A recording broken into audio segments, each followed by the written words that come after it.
I'm Roman Burrows with Geoprobe Service. At some point during the lifetime of your rig, you may need to service the rubber tracks.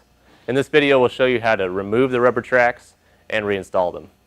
To perform this procedure, you'll need some pry bars, an 11/16 deep well socket, some rags, a manual grease gun, and a wood block.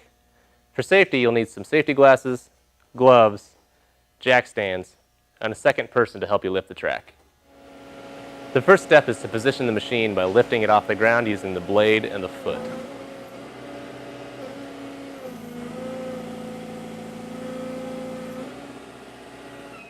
Turn off the master disconnect switch at the back of the machine.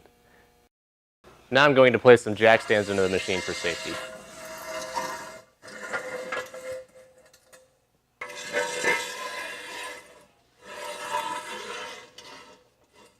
The next step is to release the grease from the tensioner assembly using my 11/16 deep well socket.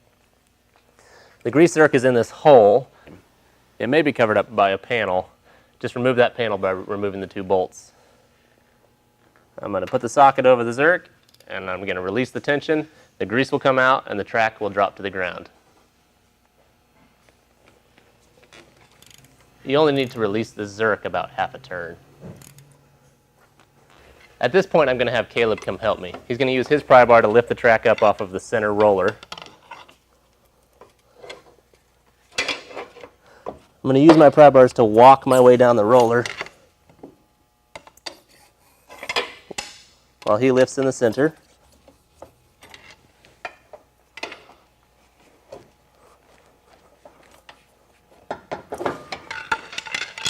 Then he's going to lift that side of the track, and we can set it on the ground.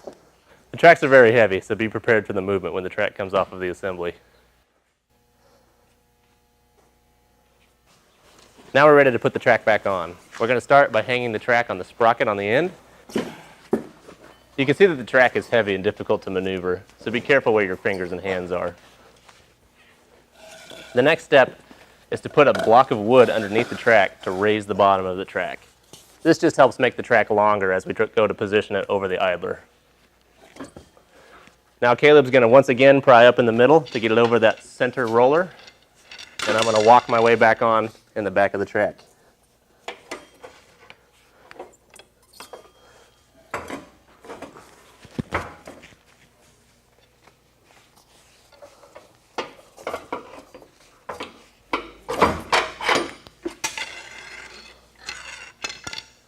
The track is now in position and ready to retension. I'm going to remove my block of wood. I'm going to use my 11/16 socket to once again retighten the grease zerk. Be careful not to over tighten. If I look at my decal on the side of the frame, I see that I need 3/4 of an inch to an inch of clearance between this point and this point on the machine. I'm going to use my grease gun to pump grease, and the track will tighten.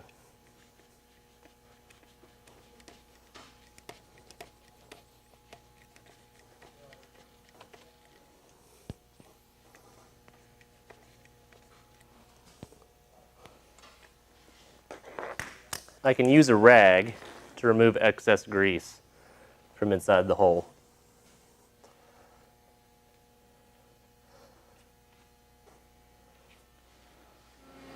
Now that we have the track tensioned, we're going to start the machine and spin the track in the air a few revolutions just to check the track tension again.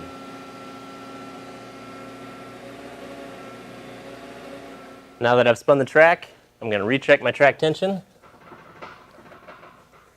And my track did loosen up, so I'm going to put a few more pumps of grease in.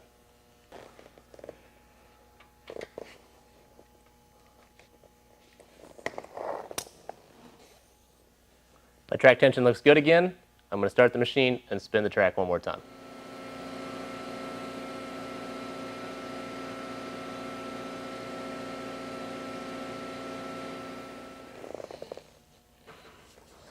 That tension looks much better.